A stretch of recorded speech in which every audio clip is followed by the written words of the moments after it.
Hey everyone, welcome to the Horror Show. I'm Cecil Laird. I'm Susie Von Slaughter. Back to review another 2018 fright flick that was delivered to Netflix. That is Susie's bread and butter this year, is the Netflix movies. I'm going to have Hulu by Christmas. Okay. So we are going to be talking about a movie called Tau. So Tau is directed by Federico D'Alessandro, and it's written by Noga Landau.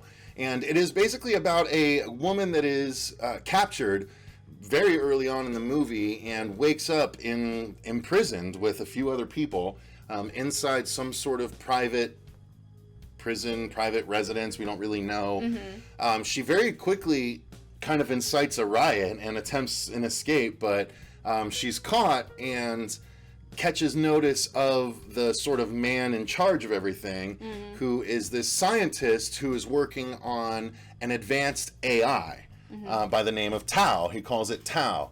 And it's for the purpose of selling to, I believe, probably the military. I don't know if we ever get the exact thing, but no. He's on a deadline of having to sell the system or having to prove that the system works. And the thing is, after having captured this woman, again, after she tries to escape, for whatever reason, he doesn't dispose of her. He kind of keeps her around, one would guess because he finds her attractive, and that's what they kind of allude to. But he uses Tau as, like, the babysitter. So he goes to work, and he's like, Tau, make sure she does her tests. And so Tau runs her through a series of tests on a daily basis. But as this happens, she starts to sort of investigate herself, investigate what's going on, and try and learn things from Tau, and also teach things to Tau. And it's very similar to Ex Machina from not too long ago, if you guys saw that, but just done slightly differently. And Tau is kind of eager to learn, and I don't want to say too much, but that's the basis of it. She's always trying to get out of the place, but there's an interesting AI thrown into the mix. So, yeah. Really awesome one.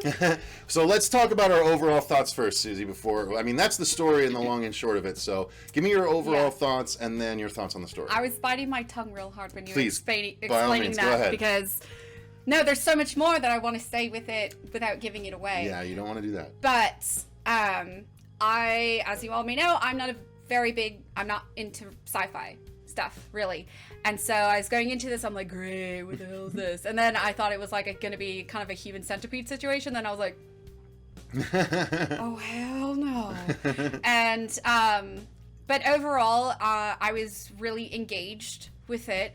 And by the end, I was very happy with it. I liked it. For someone, I don't like sci-fi stuff. I'm not into like the machine, mm-hmm. robotic, like in a lab, whatever. But I really enjoyed it. So. And the way you described it to me after having watched it, because she watched it before I did, was she said cute. She found it very cute. It was cute. I didn't know what she meant by that until I watched it, and then I was like, okay, yeah, I get how you can say it's cute. There are definitely some cute moments, but the big robot thing you're talking about is one of the defense mechanisms, the defense measures Ares. Ares, mm-hmm. the robot that sort of is the bouncer of the home, and right. It's pretty cool because it is other things, and then it transforms into Ares. Not exactly like a transformer, but more angular, and it mm-hmm. comes together pretty cool. It's pretty interesting. But so the story itself, how did you liked how it played out then? If you ultimately were satisfied, I did. Yeah. Actually, all around, I did. Now I'm really, really thinking about it. Mm-hmm. It's a girl. She comes from very, very poor means, and mm-hmm. so that's kind of why she's chosen to be part of what he's creating. And it's one of the people that wouldn't be missed. Right, exactly. And that's mm-hmm. kind of how the other subjects are as well. And so the reason why she has to do the tests by hand and one by one is because she did something that kind of destroyed. I don't want to give it away, mm-hmm. but but what happens is she's incredibly smart. She, I'm sure with her life living on the street, she before she was, stealing things. This is really give it. It's in the beginning of the movie, but she's a hustler basically.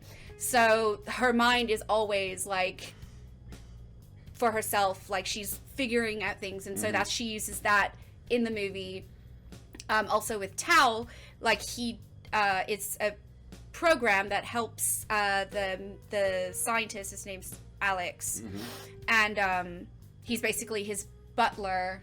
You know, he never has to do anything. Tao does everything for him, and over time, Julia is the girl's name. She becomes close with Tao and creates this relationship where they trust each other, and it's really sad. Like, it's so sad and it's good at the same time. Oh my god, there's so much I want to say, but I can't. But overall, yes, I was very happy with the story. There was no part that I was bored with. I was very, like I said, I was very engaged throughout the whole thing. So. And did you like all the acting in it?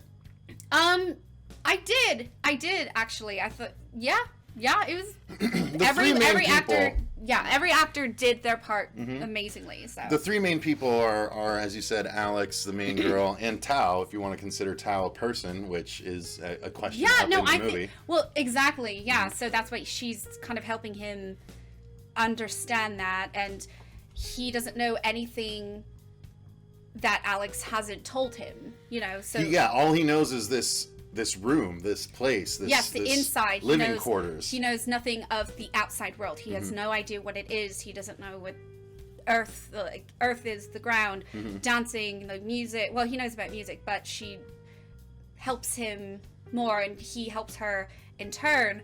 But yeah, it all comes to a head. So yes, we won't say any more, but yeah, the acting is very good. The effects are very good too, for, you know, the utilization of the AI on the wall and the Ares robot and things like that. I thought it acquitted really itself good. very well, honestly. A lot of these Netflix movies are doing very well at that, and so this is just another good example. Yeah, I'm not a big CD person, but it was done really well. Yeah, and it's not heavy on the horror, you guys. There are definitely some horror aspects, especially when Ares first breaks out and things like that. That's definitely a really cool scene. So there are a lot of horror aspects to it, but it's definitely worth your time. If you're a big sci-fi fan, you're definitely going to want to give it a try. So why don't we go ahead and call it there, Susie? Until next time, though, why don't you guys do this? Let me know if you've seen Tao in the comments down below. And if not, let me know if this review swayed you a little bit more. I'd be curious to know if we're having any kind of effect or not, or if it just doesn't sound interesting. Let me know. Let's talk. So until next time, I've been Cecil Laird. I'm Susie Von Slaughter. And remember, stay scared.